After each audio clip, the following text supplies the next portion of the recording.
दोस्तों, हम लोग जो दो तरह के नेशनल फेस्टिवल सेलिब्रेट करते हैं, पहला स्वतंत्रता दिवस और दूसरा गणतंत्र दिवस। स्वतंत्रता दिवस हम लोग 15 अगस्त को मनाते हैं और गणतंत्र दिवस हम लोग 26 जनवरी को मनाते हैं। स्वतंत्रता दिवस हम लोग 15 अगस्त को इसलिए मनाते हैं क्योंकि इस दिन हमारा देश आजाद हुआ, और 26 जनवरी को हम लोग गणतंत्र दिवस इसलिए मनाते हैं क्योंकि इसी दिन हमारे देश में संविधान लागू किया गया। सवाल यह है कि आखिर 26 जनवरी 1950 को ही हमारे देश में संविधान क्यों लागू किया गया?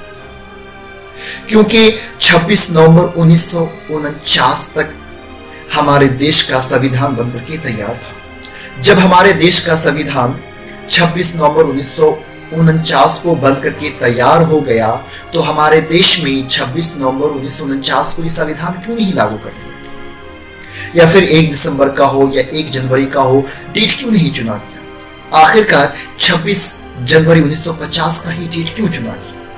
तो आइए आज हम लोग इसी बात को जानेंगे। दरअसल 1927 ईस्वी के दरमियान भगत सिंह और हिंदुस्तान रिपब्लिकन एसोसिएशन की मांग बढ़ने लगी।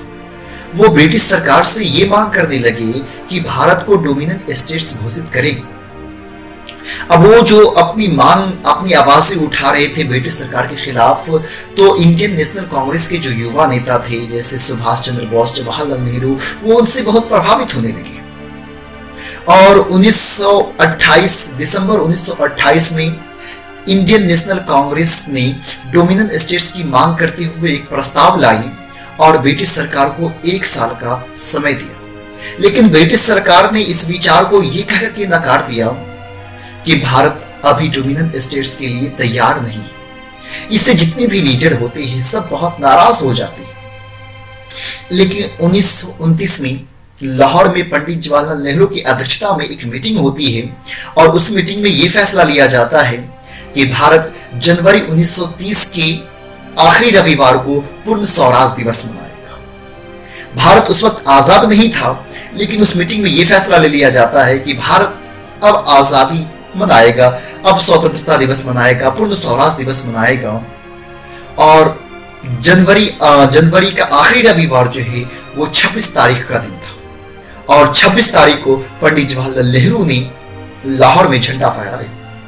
और तब से जाकर के प्रत्येक साल लोग 26 जनवरी को पूर्ण स्वराज दिवस मनाने लगे या स्वतंत्रता दिवस मनाने लगे, और यह सिलसिला 1947 तक चला। जब भारत 15 अगस्त 1947 को आजाद हो जाता है, तो 26 जनवरी को सब लोग स्वतंत्रता दिवस मनाना बंद कर देते हैं, पूर्ण स्वराज दिवस मनाना बंद कर देते हैं। और जब वो 26 जनवरी को पूर्ण स्वराज दिवस मनाना बंद कर देते हैं और हमारे देश का संविधान जब तैयार होता है, तो उसको 26 नवंबर 1950 को लागू नहीं करते हैं, बल्कि 26 जनवरी का दिन को याद करते हुए, मींस पूर्ण स्वराज दिवस के दिन को याद करते हुए 26 जनवरी 1950 को संविधान लागू कर दिया जाता है। और इसीलिए आज हम लोग 26 जनवरी को जो है सो गणतंत्र दिवस मनाते हैं।